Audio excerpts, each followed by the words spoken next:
Assalamualaikum warahmatullahi wabarakatuh.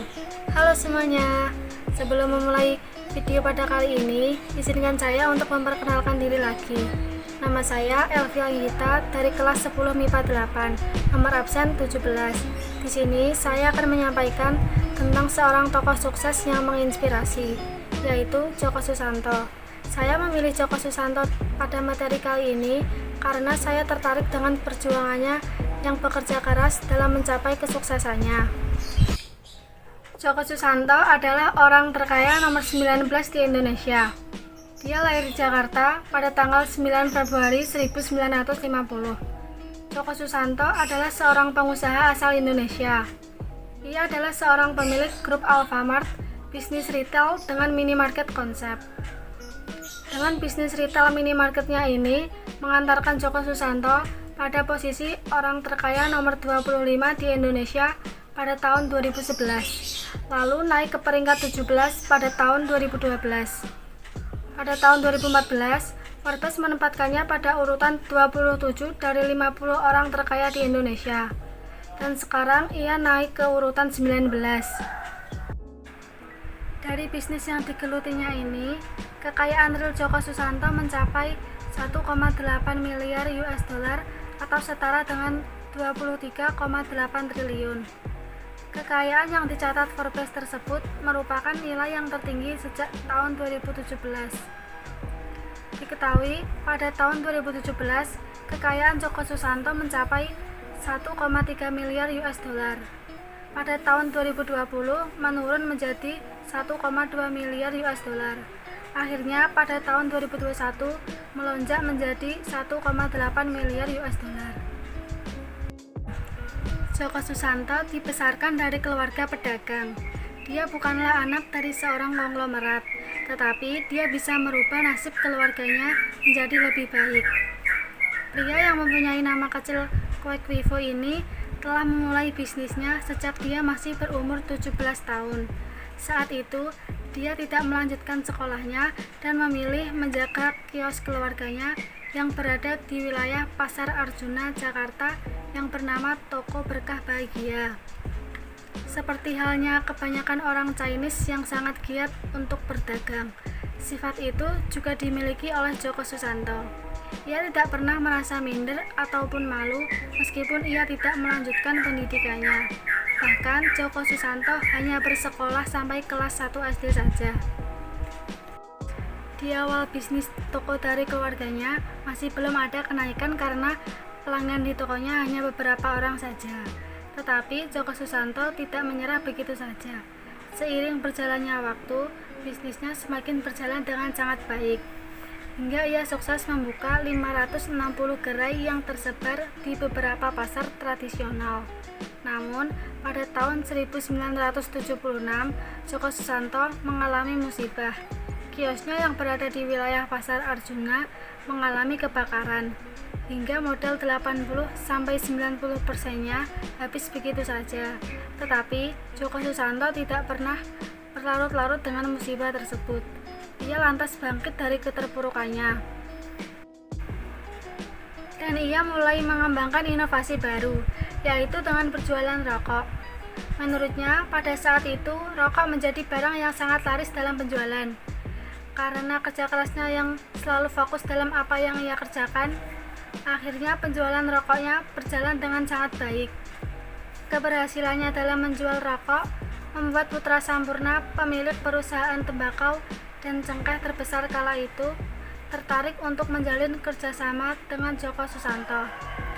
Karena kepintarannya Djoko Susanto dalam berbisnis, ia berhasil membawa PT Sampurna ke peringkat 2 setelah Gudang Garam.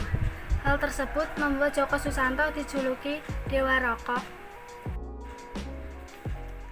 Setelah sukses menjalankan bisnis rokoknya, Djoko Susanto mulai melebarkan usahanya supermarket yang saat itu diberi nama Alfa Toko Gudang Rabat.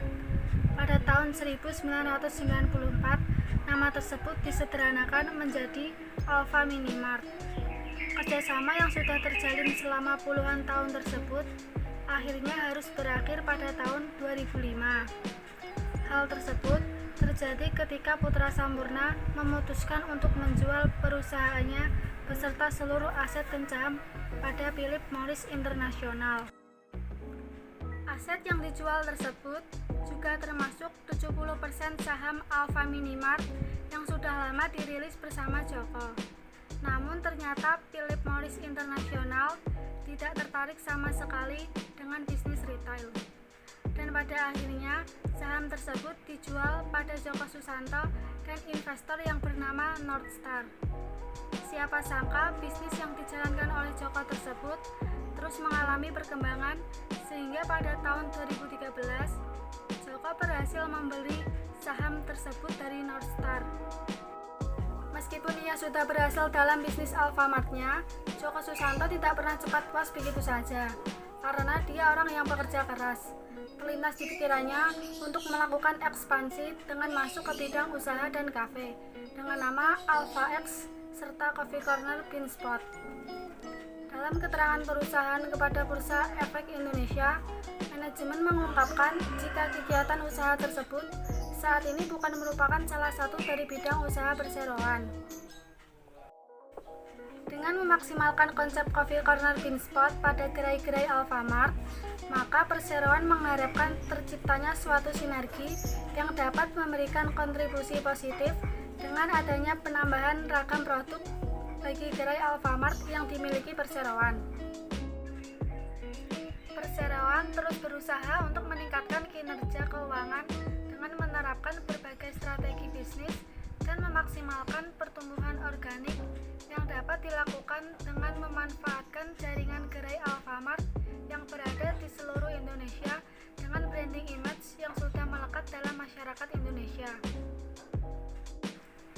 Dalam hal ini, konsep Alpha X dan Beanspot merupakan salah satu inovasi perseroan dalam melakukan penetrasi terhadap pasar makanan dan minuman cepat saji yang memiliki peluang untuk dapat berkembang seiring dengan perubahan gaya hidup modern. Rencana penambahan bidang usaha diharapkan dapat meningkatkan kinerja keuangan perseroan dan memberikan nilai tambah bagi para pemegang saham perseroan. Berdasarkan keterangan yang diperoleh dari manajemen perseroan, pada tanggal 31 Desember tahun 2020, perseroan memiliki gerai Alfamart dengan jumlah 15.434 gerai yang tersebar di seluruh wilayah Indonesia. Selanjutnya, perseroan melihat perkembangan industri gerai kopi memiliki prospek bisnis yang menguntungkan, terutama tren fresh coffee yang telah menjadi bagian dari gaya hidup modern dalam kehidupan sehari-hari. Kerja dan usaha keras adalah kunci sukses dari seorang Joko Susanto dalam membesarkan bisnis Alfamart-nya. Perjalanan bisnis yang begitu panjang menempa dirinya untuk terus berusaha mengembangkan kios sederhana yang dimilikinya pada saat itu. Kini, bahkan namanya tercatat sebagai miliarder di Indonesia. Berikut potret Alfamart yang tersebar di beberapa wilayah Indonesia.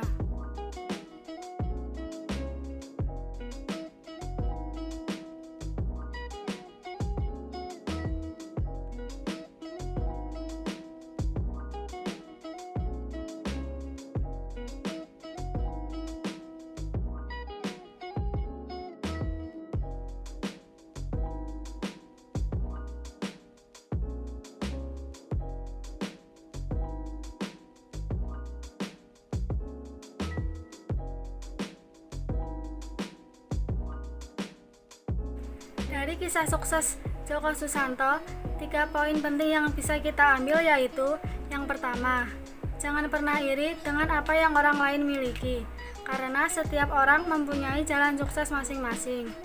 Yang kedua, di setiap kesuksesan pasti ada rintangan yang harus kita lewati. Maka dari itu, ketika kita berada di posisi yang terpuruk, kita tidak boleh menyerah begitu saja. Masih banyak peluang yang bisa kita capai. Yang ketiga, kerja keras dalam melakukan suatu hal adalah salah satu kunci menuju kesuksesan. Mungkin itu saja yang bisa saya sampaikan. Semoga apa yang saya sampaikan bisa menginspirasi kita semua. Sekian, wassalamualaikum warahmatullahi wabarakatuh.